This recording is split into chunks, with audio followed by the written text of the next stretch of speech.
The predictive index is a proven performer. It is a language, it's a way of life for us. The right fit for the position means much lower turnover rate for the hotel overall. And it's just a really interesting tool. It always helps. I have seen many, many instances in which we have been able to make the right decision or tackle a problem and come out with a successful end because of the predictive index.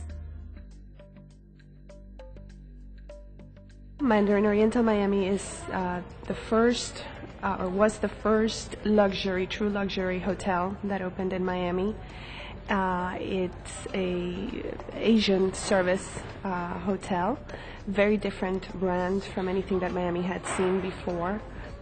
The biggest challenge we had when we opened the hotel was to recruit and retain colleagues or employees that were able to provide a different kind of service that Miami hadn't seen.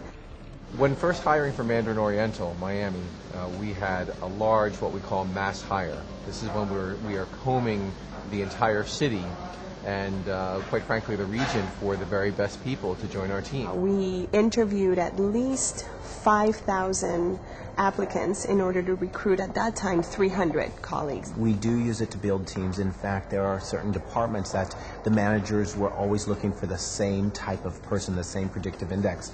But sometimes you need a variety of different people. You don't want exactly the same person because then things don't get done properly without a mixture of different personalities within that team. There have been times when we have had conflict between two colleagues, and the first thing we try to do is look at their predictive index and try to have a conversation with them. It's fascinating when we look at the PIs and we see, for example, if they're two very different PIs, we go, aha, this is why they're not getting along. Let's get them together, explain their PIs to them, and then try to come up with ways to better understand each other and deal with each other.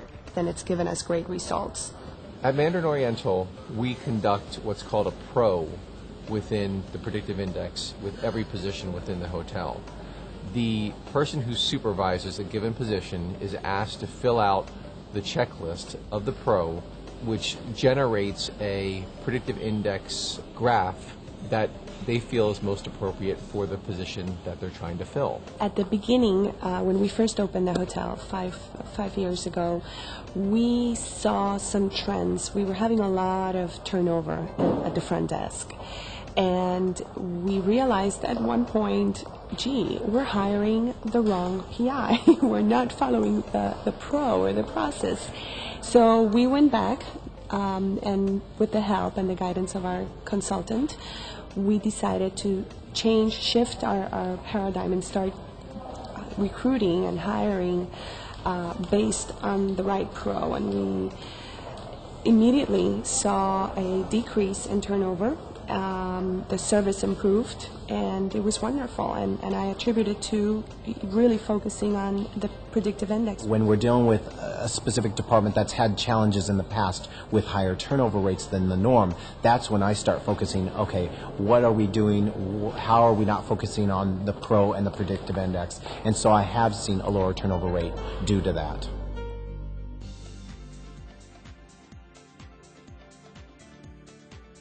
Many things can be learned, especially within the frontline positions.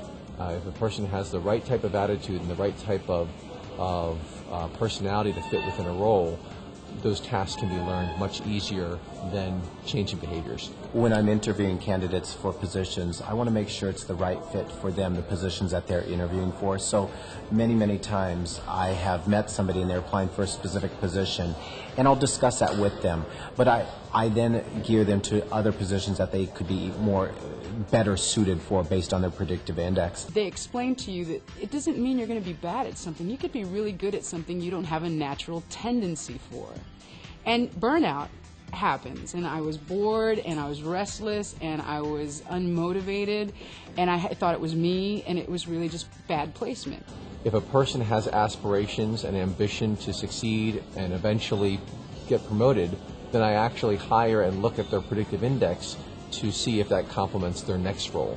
as much as we do for their current role. No one understood, well, what's going on here until they really looked at my PI and they're like, aha, she's turning herself inside out to be good at this position. So rather than working with the strengths, we were playing to the weakness. And almost always, though, the people are much more interested in the positions that I've described to them that are going to be more towards their strengths, a better fit for their strengths. We want to make sure it's the right fit, not only for us, but for them. They're going to be a much happier colleague. They're going to stay with the company longer, and they're going to grow with the company, especially if they see that we take such an interest in them from the first second they walk in the door, that we're already concerned about their career with us. And then they finally told me, you have the perfect PI for a trainer. Right when that position came available, bam, they gave me the opportunity, and I feel like I don't even work. And that's, I think, what it's all about, You're playing to your strengths, and it isn't work anymore. It's fun. We have been very fortunate that since we opened the hotel, we have always had the highest colleague satisfaction rate in the Americas. And the second within the company. That includes Europe and Asia. And I think we can attribute that in part to the predictive index, how we use it.